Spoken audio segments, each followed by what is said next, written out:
back to my channel. If you are new here or if you don't know me very well, my heritage, my dad's side of the family is Italian, specifically from Sicily, and my mom's side is half Hungarian and half Yugoslavian or Croatian, which would be in today's world. So today I'm going to be making something from my mom's side of the family. Typically we do this once a year, however it has been a few years since I've had this. The name I know it by is called knedle, and in English it would be plum dumplings. So this works really well with this type of plum, which is, I believe it's called a president plum. They're usually not super sweet. This is my first attempt at making it, but I am using my mom's recipe, so follow along. Typically you would make a pretty big batch, but I don't have too many plums today, so I'm going to do a smaller batch. So let me go over the ingredients with you and we'll get started. Okay, so not too many ingredients. It's pretty straightforward. As I mentioned, they are plum dumplings, so we are using plums. This type of plum, which I believe is called a president plum, I've watched them really well, and we're going to take the pit out and I will show you how I'm going to do it. There's also a couple of russet potatoes, and then some all-purpose flour, which is in this container down here. We've got an egg yolk, some sugar cubes, a stick of butter, some cream of wheat in here, but if you don't have cream of wheat, you can use breadcrumbs, unflavored, some cinnamon, and I also have some granulated sugar. So the first thing we want to do is actually cook our potatoes. I'm going to peel them, cut them into chunks, and get them into some cold water and boil them. Plum dumplings is used with a potato dough similar to gnocchi, and it makes them very kind of pillowy and chewy. It has a nice toothsome feel to it. It is so delicious. It's not too sweet. It can be served for breakfast, lunch, or dinner. They're delicious. Okay, so the potatoes are in cold water and I just turned on the stove. This is going to come up to a boil and cook for about maybe 15 to 20 minutes. Okay, so while that's boiling, I'm just going to prep my plums because that's an easy thing to do, and then they'll be ready to go. And then after that, I will also be prepping my topping. So with the plums, I find it to be interesting and fairly easy to take a chopstick, put it in the where the stem was, and just press it gently so you're not squishing the fruit, and it should come out at the other end, which it did. And then this way you don't lose any pulp. And in that cavity, you're going to take a sugar cube and stick it in there. And what this will do is create a nice little sauce with the juice of the fruit once it gets wrapped in that dough, and it's insanely delicious. So I'm going to just go ahead and prep all the plums and set that aside. I suppose it also depends how sweet your plums are. You could just do half a sugar cube, but you know, I think a whole one is fine. If you don't find these plums, they're usually available late summer, early fall. You can also do this with apricots. They work really well.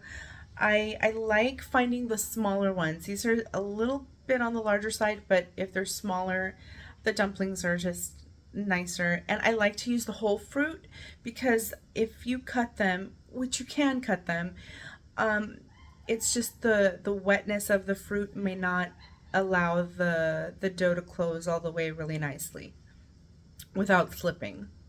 So it will look something like this. And it's really cute, and it's still the whole fruit. So another thing that you can do in advance is to make the crumb coating, because you can make that. It needs to cool anyways, so I'm going to get started on that.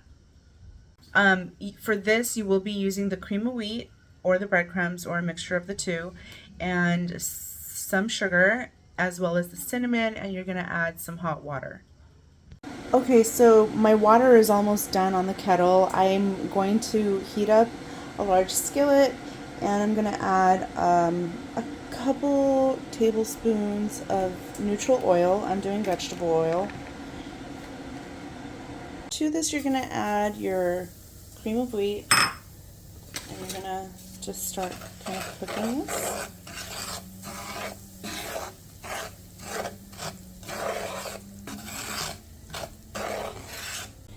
And you want to keep stirring until this turns a golden brown.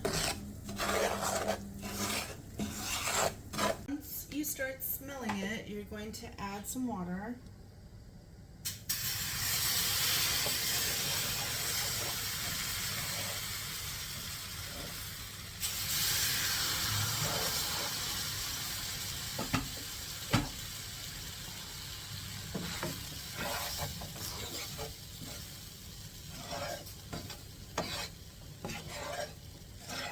I'm going to add more. I just kind of starting slow.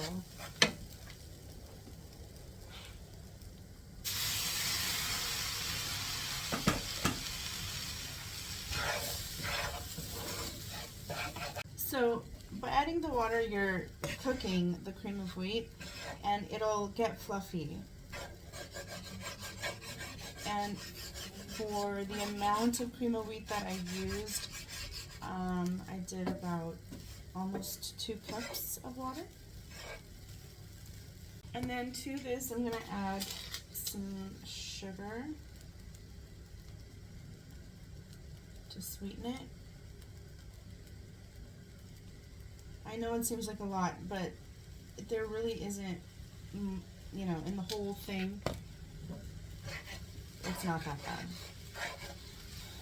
And the other thing is cinnamon, and this you could put as much as you'd like.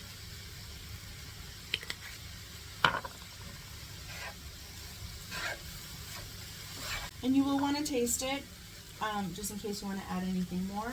I am going to add a touch more cinnamon. And then just toast this up until it's a nice dark golden brown, and I'll set it aside to cool. So if you could tell the texture, it's like a little bit fluffy. I'm going to leave it in this pan to cool off a bit. The steam will help everything dry out a little bit more. As far as the flavor, you want it to taste a bit similar to a cinnamon toast. You know, sweet with the taste of cinnamon, and it's delicious.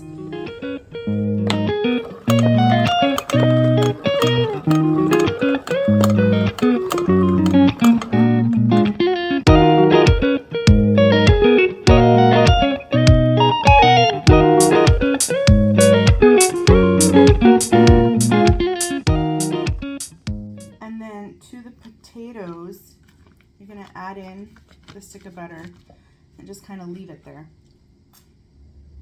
So this way the heat of the potatoes will soften and melt the butter.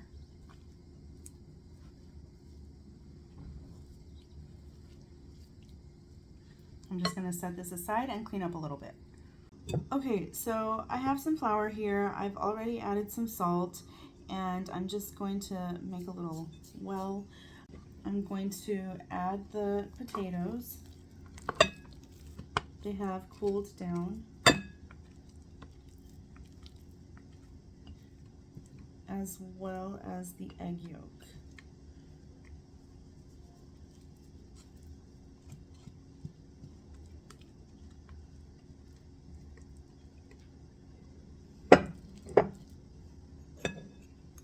And I've just beaten it a little bit to make it easier.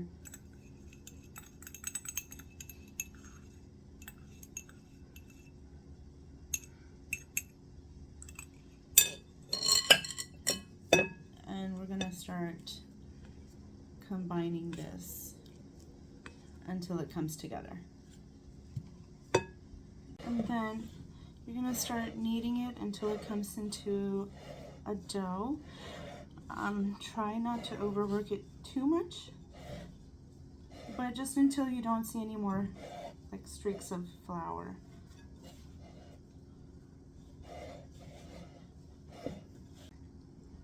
If it's too soft, you might need to add more flour. This looks okay. I just need to work it a little bit more, and then it'll be ready.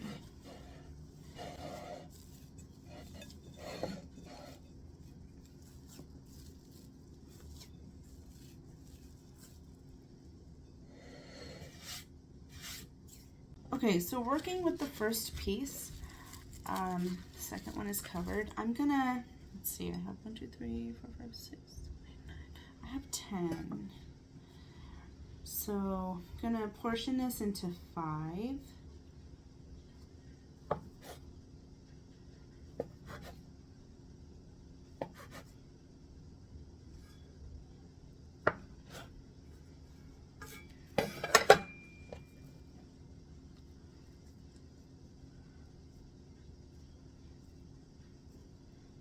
And then you're gonna flatten this out.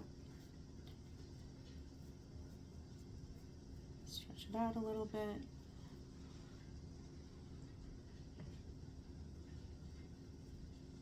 Take the plum and you're gonna pinch this around.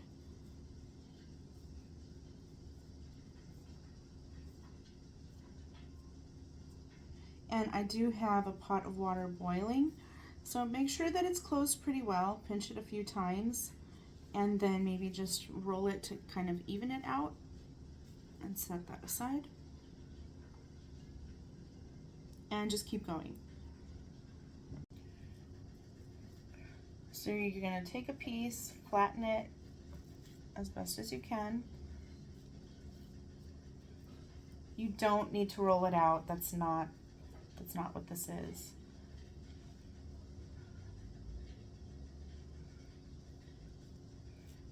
And close it up, pinching really well.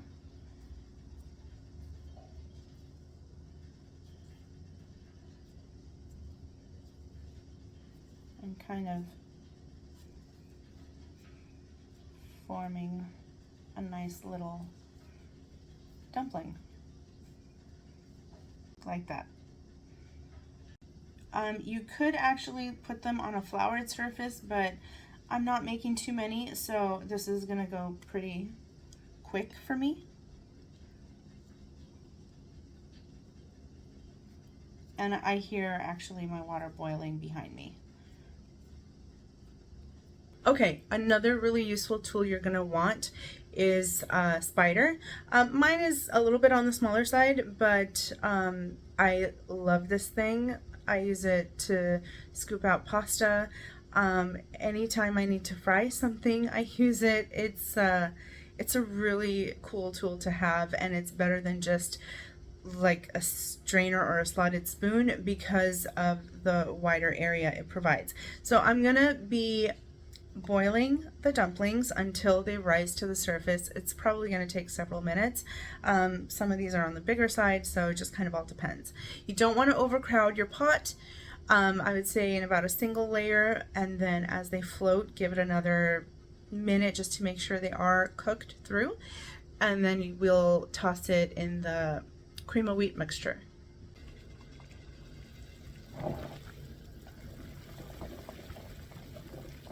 Make sure you separate them as well.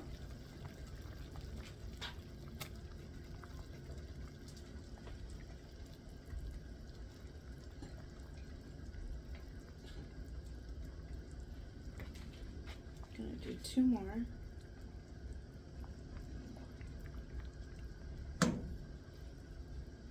And then next to me is also the cream of wheat mixture. This is also cooled down, remember? And then I have another container that I'm gonna place them in. I have the heat between medium high, so it is coming back to a bit of a boil. The other thing you might see if the plums start to quote unquote bleed, you know, the color from the inside of the dumpling starts to come out, it will likely mean that they're ready. But this is not ready yet. As you can see, they're still at the bottom of my pot. As you can see, they are starting to float to the top, but I will give them just like an extra minute or so because I think I made them kind of big. Okay, so then you are going to lift them out and put it in. Ooh, this one opened. Darn it. Okay, give me a second.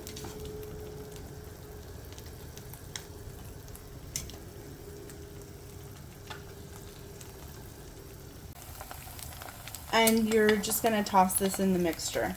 So this is the broken one. I'm having this as a pre-meal snack, I guess. As you can see, the plum is really nice and jammy. And actually, this one wasn't too sweet. It was a little tart, and I just sprinkled the topping on top. But I will show you how it's technically supposed to be eaten at the end. So here's the second batch. They have floated to the top. I'm going to give them a couple more minutes, and I'm super happy with how they've turned out. Okay. Just to show you, I'm going to take the others out in a second, but as they're still wet, you roll them around, and this will get the mixture to stick. I just don't want to roll it around too much because I don't want them to break.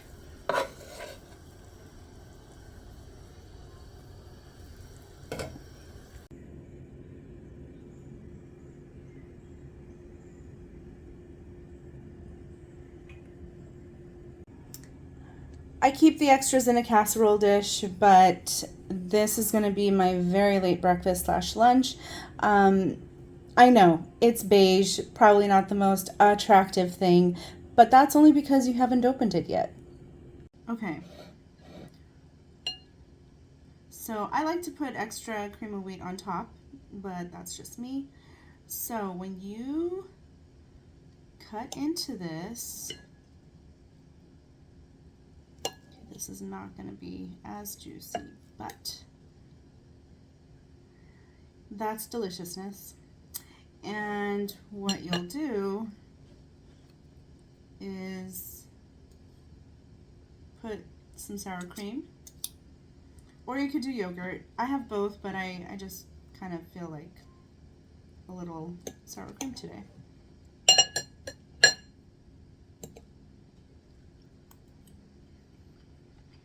I think some people also do sour cream and sugar. I like it like this. It's fine for me. It is a treat. Usually a once a year type of thing if you find the correct plums. I know other people, they do them with regular ones, but these are the ones that we've always used. I think because of the shape, I'm not quite sure, but that's the one that we do.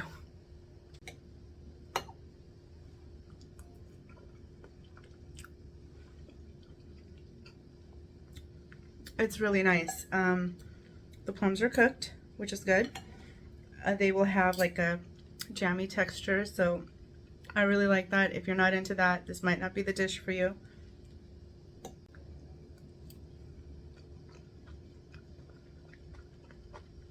It's hot because that was the ones that I just took out. Thank you so much for watching. I really do appreciate it. I would love for you to subscribe to my channel and like this video. It does help me out in the long run.